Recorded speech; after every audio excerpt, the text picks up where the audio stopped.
O meu entrevistado de hoje é jornalista, empresário e apresentador do canal Terça Livre. Estou aqui com o Alan Santos. Alan, muito obrigado por nos receber aqui. Obrigado, prazer. É um prazer. E, enfim, eu gostaria de saber primeiro como e quando surgiu o Terça Livre. Terça Livre nasceu 18 de novembro de 2014, naquele cenário fatídico ali da Dilma Rousseff querendo passar os sovietes no Congresso, o Cunha travando e a imprensa explicando de maneira muito manipuladora, como sempre, né, o que estava acontecendo naquele período do Congresso Nacional. Nós ficamos muito preocupados, porque a Dilma tinha acabado de ser reeleita, né, e logo na reeleição ela já estava querendo implementar os sovietes, que são os conselhos populares, que é tentar tirar da casa legislativa, representativa do povo, o poder e deixar aquilo dali na mão da população, com muitas aspas. Quem é essa população? Quem eles escolherem? CUT, MST, né? MTST, etc. Quando eu, Ítalo, Thiago Rachid e Rodolfo Loreto, nós vimos isso, a gente começou a falar assim, vamos fazer hangouts semanais tratando desses assuntos. E no início a gente começou falando de política, depois a gente ficou preocupado com essas miudezas políticas do dia a dia, né? Quem está no partido, quem está no partido X ou Y, o que o partido X ou Y vai fazer, o que vai acontecer daqui em diante. E aí nós vimos a necessidade de ensinar algo superior a essas pessoas. Só que a gente foi longe demais. A gente queria, um dos primeiros vídeos do Terça Livre é sobre as substâncias separadas da matéria, né? Então a gente foi da política à ciência. Da política à ciência filosófica. E a gente viu que foi longe demais. Peraí, calma, o pessoal tem que acompanhar de um modo pedagógico. Então vamos tentar explicar para as pessoas numa linguagem popular como que isso acontece. E aí criamos o canal Terça Livre. O canal Terça Livre nunca foi para uma pessoa ou duas, né? Sempre foi para aglomerar essas pessoas interessadas em explicar o cenário político sempre à luz de uma restauração cultural. Aí a gente começou o Terça Livre lá atrás e aí chegamos até aqui. Vai fazer 5 anos. Legal. Hoje, o Terça Livre conta com uma vasta programação no YouTube, com cursos, com a revista, com loja. Qual o próximo passo do Terça Livre? Olha, isso está um pouco confuso no sentido financeiro, está bem claro, né? Nós queremos cada vez mais aumentar a assinatura da revista, aumentar a assinatura dos cursos, conseguir chegar até, por exemplo, a comprar horários de uma rádio. Esse é um dos objetivos claros que nós temos. Nós entendemos que o cenário da TV hoje, além de custar muito, é difícil ter entrada ali devido ao clubinho que existe lá, né? Eu lembro que a Band News estava interessada no Terça Livre e tal, mas aí não deu continuidade. E hoje a gente pensa em comprar horários de uma rádio para poder se estabelecer num meio de comunicação de massa que possa fazer esse trabalho. Entretanto, paralelamente a isso, nós queremos também fazer um trabalho de um centro cultural para poder desenvolver o outro aspecto do Terça Livre, que não é só política. A leitura, o estudo, a formação intelectual. Isso é uma das coisas que nós queremos. Então, paralelamente, mirar aí uma rádio, para a gente poder chegar nessa rádio e construir o nosso espaço ali dentro. E também, por outro lado, a gente fazer esse trabalho cultural, sempre voltado para a formação intelectual, que é um grande desejo nosso, né? Entendi.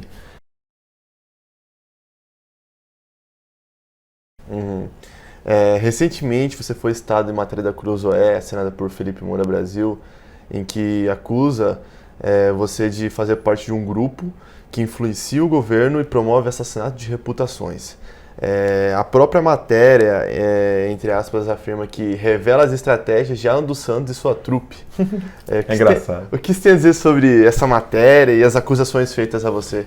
Então, assim, dizer que eu influencio no governo é dar a mim um patamar que eu não tenho. Já começa por aí. E, puxa, seria tão bom, né? Que imagina, o governo, caraca, você influencia o governo. Não é que eu não influencio o governo. Pelo contrário. Eu quero promover aquilo de bom que o governo está fazendo, tentando compreender os limites, né, que o governo tem e tentar auxiliá-lo, porque existe uma guerra assimétrica. Isso eu sempre fui muito claro isso com o meu público. Estou aqui para defender o conservadorismo que é hoje representado pelo presidente Jair Messias Bolsonaro no poder, porque ele angariou uma das partes da ocupação de espaço que nós sempre falamos que tem que fazer, que tem que ser feita, né? E então essa coisa de planos, pô, eu não tenho nem plano, cara. Você vê, eu tô tentando ter planos pro Terça Livre, como é que eu vou ter plano para um governo, sabe? Às vezes é de uma infantilidade tão grande que assim, nem acredito que o cara é diretor de jornalismo da Jovem Pan, né? Aí ele falou também do meu carro, né, o Corolla alugado, falou da casa, o Alto tem uma mansão no Lago Sul. Não, a gente tem uma casa grande onde nós moramos e trabalhamos, né? Porque uma pessoa que está recebendo um bom benefício do governo não vai ficar morando onde está trabalhando, né? Ela vai querer ter paz, porra. Entendi. E aí ele falou isso, só que, óbvio, acusa sem prova, né? Porque ou ele está tentando descobrir um crime de improbidade administrativa por parte de Bolsonaro, do PSL, seja lá quem for, e vai ficar sem êxito, ou ele simplesmente tentou jogar para a galera uma narrativa que não se pode, que ele sabe que não pode ser provada. Porque é muito fácil, bota a Polícia Federal na minha cola, denuncia para o Ministério Público, manda abrir minhas contas, manda descobrir de onde vem o dinheiro e ali todo mundo vai ficar sabendo. Mas só que, óbvio, isso custa, né? Isso custa tempo. E eles não querem perder tempo, eles querem difamar o mais rápido possível. E esse aspecto assim de querer atacar e difamar, eu vejo como um louro, né? Pô, o cara precisa falar da minha empresa de comunicação tão pequenininha, né? E a dele que recebe dinheiro da Secom, né? Tá ali recebendo dinheiro da Secom, rios de dinheiro, né? da Secom. Os últimos dados assim, que a gente tem até 2016, mais ou menos, a Jovem Pan recebia cerca de 7 milhões por ano. Né? Então, é um dinheiro considerável. Né? Sim. Então, você imagina, né? O que a gente fatura em um ano, eles recebem 7, 8 vezes mais. Então, assim, é uma luta desigual, mas a gente não desanima, não. Então já que você falou nesse ponto, o Lobão acusou você de ter uma mansão no Lago Sul, financiada por Eduardo Bolsonaro.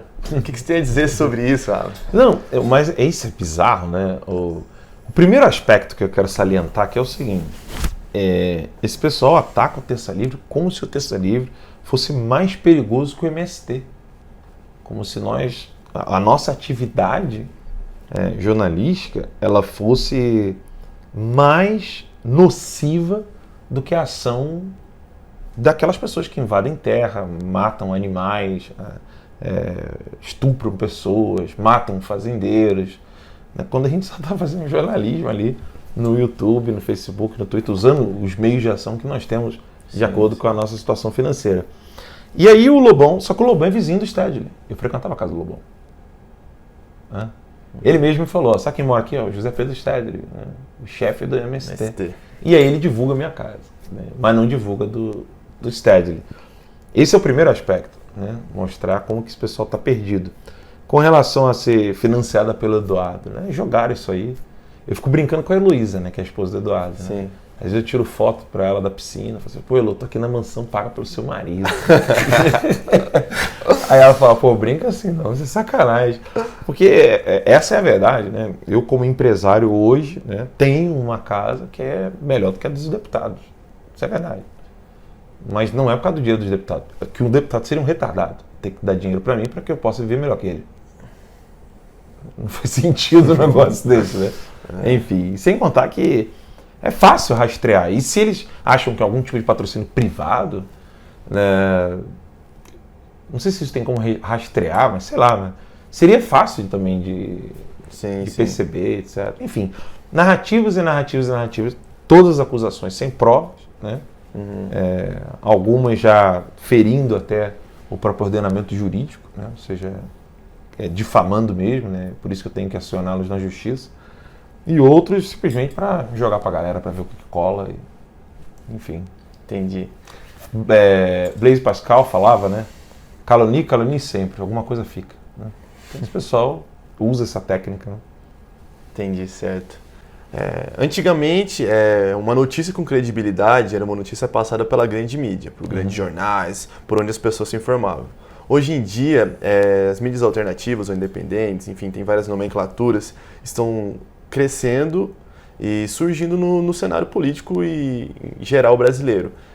Como que você vê o crescimento e a ascensão de mídias como o próprio Terça Livre, a Política de Fato, o Politics, entre outras? Cara, é substancialmente necessário para o momento atual no Brasil. E o mais bizarro é que existe um livro do Kuczynski, ou Kuczynski, acho que é assim que se pronuncia o nome dele, ex-professor ali da USP, foi assessor especial do Lula, escreveu um livro, Jornalistas e Revolucionários. Nesse livro do Kuczynski, Jornalistas e Revolucionários, ele narra a trajetória de vários jornais em 3 etapas. Né?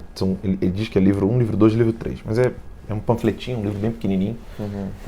Você lê em um dia, mas ele separou ali em 3 tópicos, onde você tinha as pessoas, os revolucionários que ocuparam os jornais, os jornais pequenininhos ali que estavam tentando sobreviver dentro do regime militar para derrubar o regime, e o terceiro grupo, que eram os militantes comunistas atuando como jornalistas financiados pelos partidos políticos e pelos políticos e por organizações internacionais comunistas para poder derrubar o governo.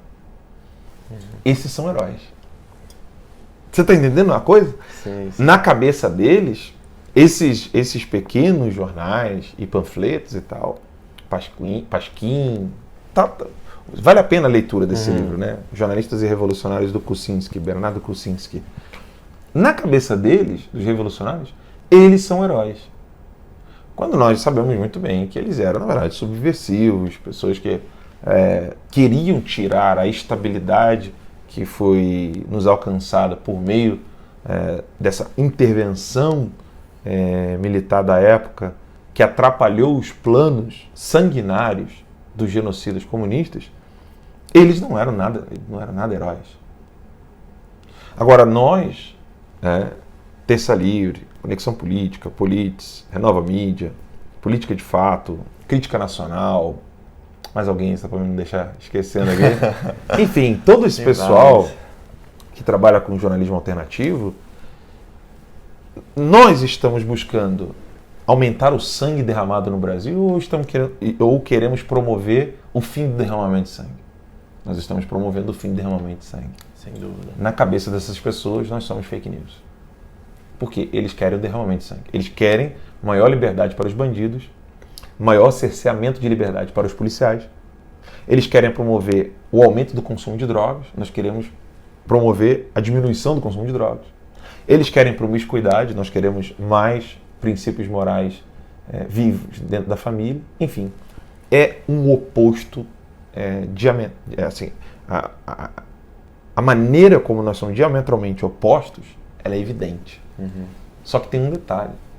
Eles até hoje recebem dinheiro do governo. Nós não. Exatamente. Sabe, eles não têm coragem de falar isso. Eles recebem dinheiro da SECOM, imposto que eu pago, você paga, quem está assistindo está pagando. Só que eles têm medo de falar isso abertamente. Nós recebemos dinheiro da SECOM e esses blogueirinhos, esses youtubers ou esses twitteiros aí, eles não sabem falar que nós não recebemos dinheiro do governo. Eles atuaram assim até hoje. Então, na cabeça deles, se nós temos aderência, né, no público, a informação vai, empregue na pessoa e fala assim, putz, eu não sabia disso. Na cabeça deles, nós estamos recebendo dinheiro do governo. É a única maneira que eles veem isso, né? Então, como que eu vejo o surgimento dessas mídias? Como uma salvação do jornalismo. Não por qualidade técnica, que certamente nós precisamos aprender muito. Não por tem um conceito que eu gosto muito, que é arete, né, em grego, que é o conceito de excelência naquilo que se faz, né? Não por uma excelência técnica, jornalística, que nós temos muito que aprender, mas pelo simples fato de querermos narrar aquilo que está diante de nossos olhos. E de defender aquilo que acreditamos. Sim. A defesa da pátria, a defesa da soberania nacional, a defesa dos nossos valores, a defesa da liberdade religiosa, etc. Então, isso para eles é um atentado. Eles não reclamam da morte de Tim Lopes. Nós sim. Quando o Sérgio Roxo do Globo me entrevistou, ele disse que fizeram um levantamento científico. Por que o meu Twitter era quem mais impulsionava, mais influenciava todas as hashtags criadas em promoção do governo ou em promoção de uma agenda, de uma pauta. Eu perguntei para ele, por que vocês não fizeram essa pesquisa quando os capangas do Lula bateram em você? Ele ficou calado. Porque essa é a realidade. Eles ocultam. Nossa, imagina que um de nós morresse tentando fazer o jornalismo alternativo. Seria um herói. O Tim Lopes fez ali a sua trajetória de vida, coroou a sua vida com jornalismo investigativo, morto por narcotraficantes, os mesmos narcotraficantes que diziam ter um diálogo cabuloso com o PT. Então Tim Lopes não pode ser mais falado, não pode ser mais lembrado. Essa é a face, a verdadeira face, consciente ou não, da imprensa brasileira. Ocultar o sangue de um inocente derramado por vergonha, enquanto promovem aqueles que derramaram esse sangue. Certo. Alan, você foi convocado para depor na CPMI das fake news. Qual vai ser o seu princípio de defesa? O que você tem a dizer sobre isso? Eu não tenho que me defender, eu tenho que atacar. Né? As pessoas que estão querendo que eu vá lá explicar alguma coisa são os mesmos que defenderam o genocídio da Revolução Chinesa, da Revolução Russa, da Revolução Cubana e de tantas outras revoluções do mundo. Eu não tenho que ir lá dar satisfação de nada. Eu vou lá para botar o dedo na cara deles e mostrar quem eles são. Eu vou lá para mostrar o quão covarde eles são por defenderem todos esses genocídios e acabam se tornando cúmplices de tudo isso e não tem coragem de falar isso na frente do eleitor. Fica com um discursinho ali nacionalista, quando o próprio Mao Tse Tung disse: o comunismo é o marxismo internacionalista, mas precisa assumir uma forma nacional antes de tomar o poder. Eles são dissimulados, eles são fake news, eles vivem da mentira. Eles têm horror de que fale para a população que Mao Tse Tung era defensor assim, praticava, né? Defensor é pouca coisa. Ele praticava pedofilia. Eles têm medo de falar que Stalin mandava matar quem não colocasse a imagem dele no teatro. Eles não gostam de mostrar a verdadeira face do comunismo. Eu vou lá para fazer isso. Certo. Sem dúvida vai ser bem... Vai ser acirrado. Acirrado. Agora, para finalizar, mudando um pouco de assunto, como que você avalia esse primeiro ano de governo Bolsonaro? Na sua opinião, quais foram os maiores acertos e os maiores erros? O governo Bolsonaro é a primeira vez que um governo conservador chegou ao poder no Brasil em quase 100 anos. Né? Porque os militares não eram conservadores, eles defenderam a nação, de fato, mas eram nacionalistas, anti-americanos, um tanto anti-religiosos. Né? Então, a primeira vez que nós temos um governo genuinamente conservador, composto, por exemplo, da Marisa Alves, Abraham, Ernesto, Tarcísio, Moro, Guedes, essa é a primeira vez que essa composição é realizada.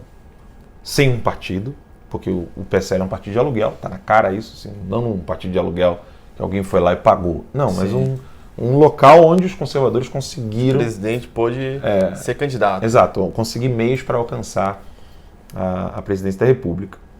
A intenção não era se usar do PSL, mas fazer do PSL um partido conservador, e as maiores traições surgiram de dentro do governo. Aqui eu já estou mais um pouco no segundo semestre do governo, mas as circunstâncias atuais do governo Bolsonaro são necessárias para poder a análise não ficar uma análise meramente matemática e etérea, espiritual, no sentido no âmbito dos conceitos, como se pudéssemos avaliar governos como se livros fossem, né, teorias. Então o governo Bolsonaro foi aprendendo cada vez mais que a fidelidade, aquela mentalidade que elegeu o Bolsonaro, ela precisa ser exercida em todas as esferas do governo, e isso custou muito. Né?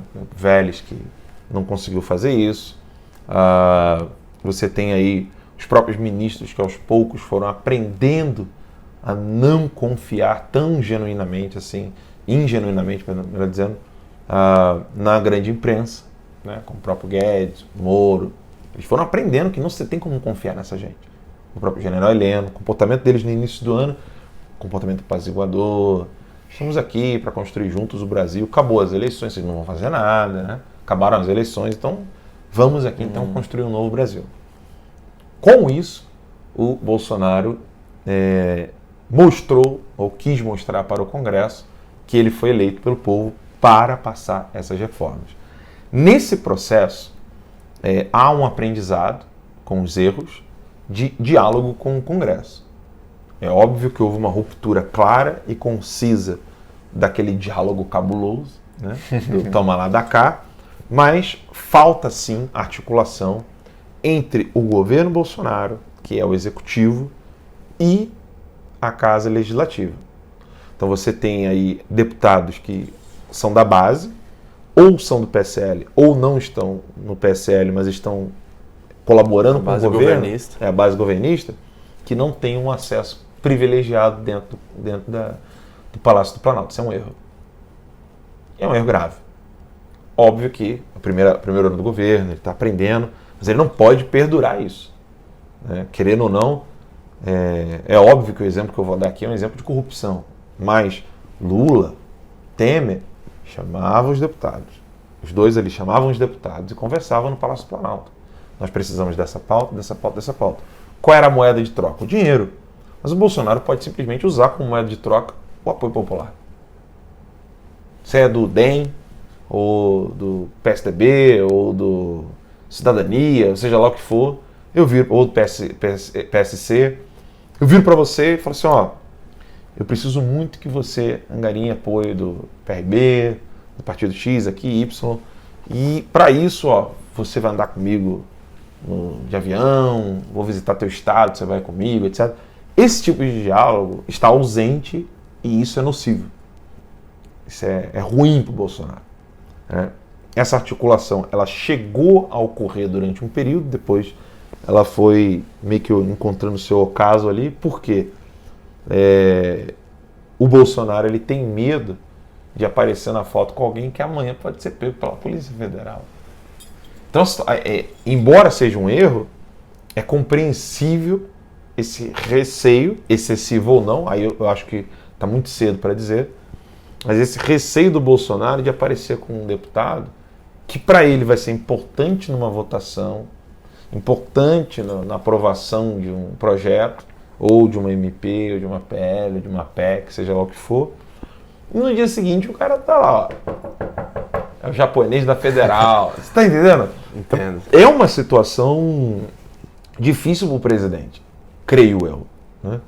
É uma situação difícil, mas é necessário superar isso para poder dialogar. Um outro erro é o fato de que os ministros, por serem técnicos, não sabem ser políticos. Entendeu? Sim. Então, tem algumas coisinhas bobas assim que você consegue afagar o deputado, que é mais ou menos isso que eu estou falando aqui por parte do presidente. Viajar com o cara, tirar foto, gravar um videozinho. E com isso você não vai precisar comprar o deputado com Sujar dinheiro. as mãos, né? Exato, você não precisa sujar as mãos. Quer um exemplo disso? Um dos deputados que eu mais admiro no Congresso é o Paulo Eduardo Martins. E o Paulo Eduardo Martins conseguiu 2 vitórias, exatamente fazendo isso que eu estou falando aqui agora, sem precisar sujar nem mesmo a unha do dedo. Ele conseguiu, antes de um governo conservador, apoiar o fim do imposto sindical e conseguiu levar adiante aquele trabalho dele lá de poder purificar ali financeiramente o governo, diminuir aquele peso do governo na relação do INSS. Sim. Né?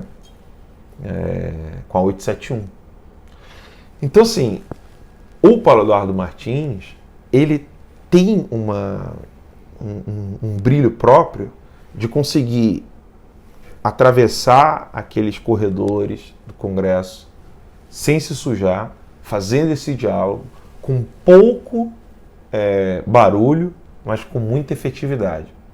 Nisso eu acho que a gente tem que aprender, a direita tem que aprender a fazer mais isso e menos live. Sim, eu entrevistei recentemente o Paulo Martins. Ah, legal, que bom. E ele afirmou mesmo que a postura dele é mais discreta, porém muito trabalhadora dentro do Congresso.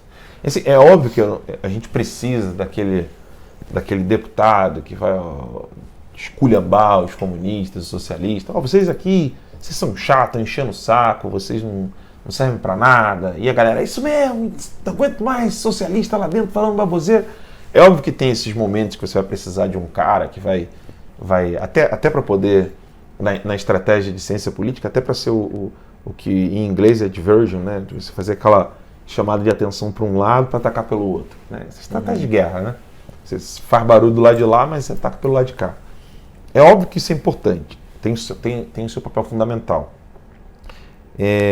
Mas, entretanto, porém, tudo a ver com tudo, eu vejo que esse é um problema que precisa ser sanado para ontem, entre executivo e legislativo, entre o presidente Bolsonaro e o Congresso Nacional. Só que eu vejo que até a mídia faz um papel sujo com relação a isso.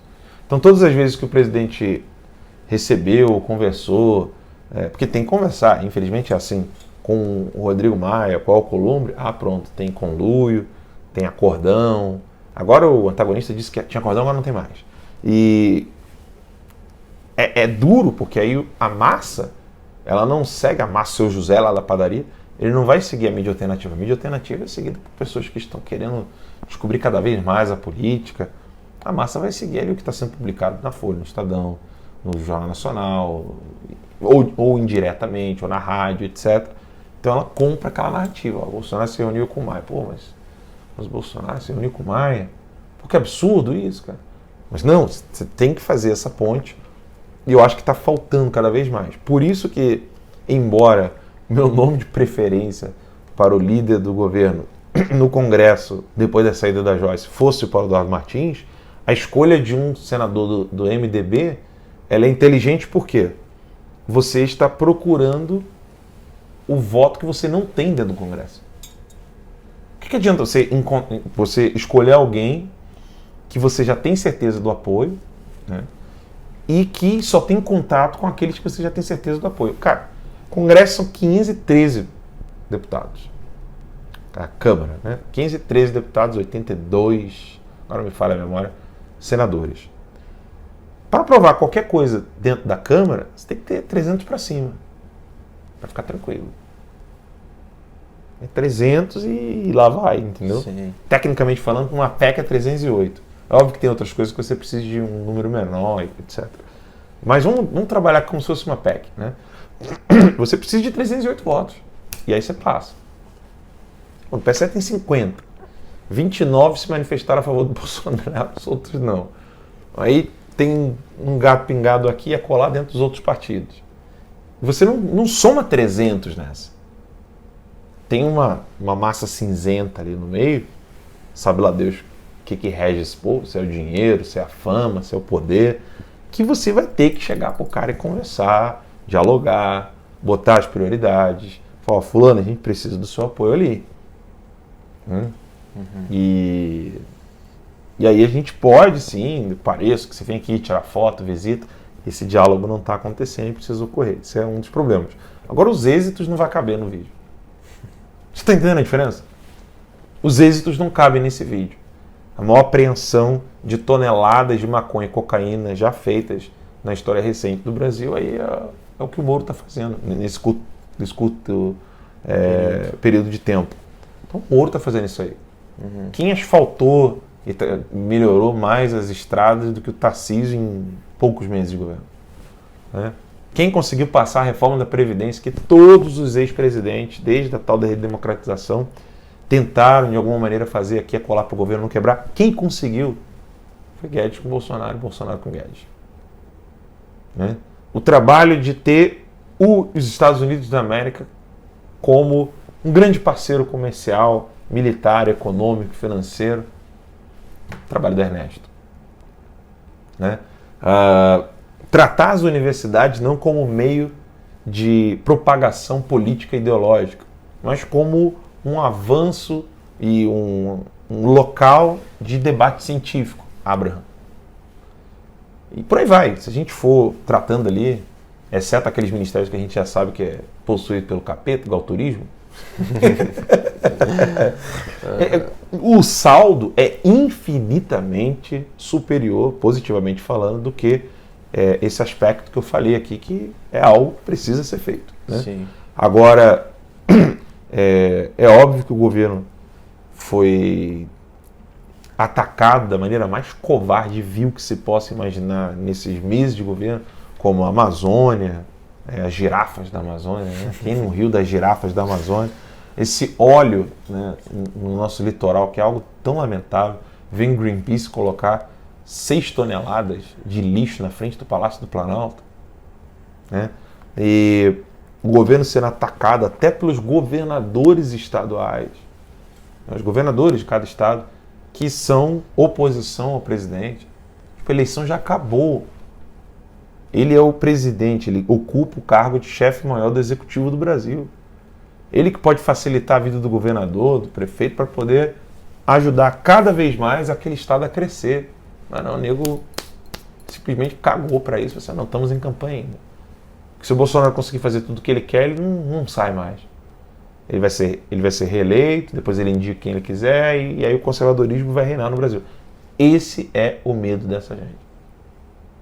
A Damares já falou isso. Gente, o conservadorismo deu certo. Quando que você ia gostar de ouvir alguém que está ocupando o cargo de ministro dos direitos humanos? Não por causa dos direitos humanos, mas por causa da instrumentalização dos direitos humanos. Politização, né? A politização. Então, você vê a Damares defendendo a vida de um índiozinho pequenininho, bebezinho, que está sendo enterrado pela mãe. Nunca imaginei que isso ia acontecer. Na boa. Então, nós temos avanços grandiosíssimos que conseguimos lograr enquanto nação, graças ao presidente Bolsonaro. E esses aspectos aí,